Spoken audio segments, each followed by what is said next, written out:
রোতর উন্নয়নকে হাতিয়ার করে প্রচার 24 নম্বর জেলা পরিষদ আসনে তৃণমূল প্রার্থীর।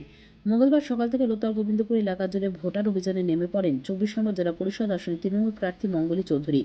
প্রচারে তিনি ছাড়া উপস্থিত ছিলেন গ্রাম পঞ্চায়েত সমিতি সহ এলাকার তৃণমূল নেতৃত্ব, মহিলারা। মঙ্গলবারের প্রচারে গোবিন্দপুরে বিস্তীর্ণ এলাকা চষে বেড়ায় তৃণমূল প্রার্থীরা। কখনো পায়ে হেঁটে, কখনো গাড়িতে করে চলে প্রচারাভিযান। এই প্রচার সম্পর্কে মঙ্গলবার তৃণমূল নেতা জানিয়েছেন, প্রচারে মহিলাদের ব্যাপক সাড়া রয়েছে। জয় নিয়ে নিশ্চিত তৃণমূলের প্রার্থীরা।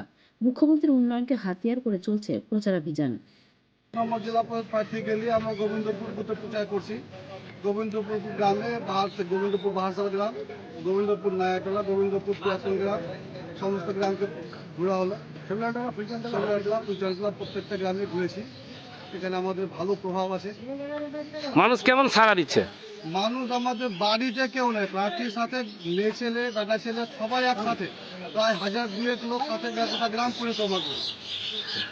কত পার্সেন্ট শিওর জিতান? 100% আমাদের দুটা ক্যান্ডিডেট গ্রাম পঞ্চায়েত সমিতি, জেলা পরিষদ অঞ্চল সাথে আছে। এখানে বাড়ি বাড়ি আছে মানুষ, বিশেষ করে এখানকার মেয়ে ছেলেরা এত বেশি বেরিয়ে এসে ধারণা করা যায়। কিভাবে প্রচার করছেন আপনারা?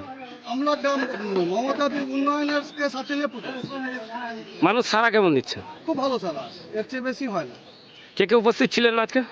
আমাদের গোবিন্দপুরের স্থানীয় গ্রামের নেতা সব ছিল এখানে, মেম্বার ছিলেন, পঞ্চায়েত সমিতির মেম্বার আছে, জেলা সমিতির মেম্বার আছে। লোকাল নেতাকে নিয়ে, আমার গ্রামের লোককে নিয়ে প্রচার। আপনার নাম? আমার নাম মোহাম্মদ যাদব, মোহাম্মদুল্লাহ বাড়ি,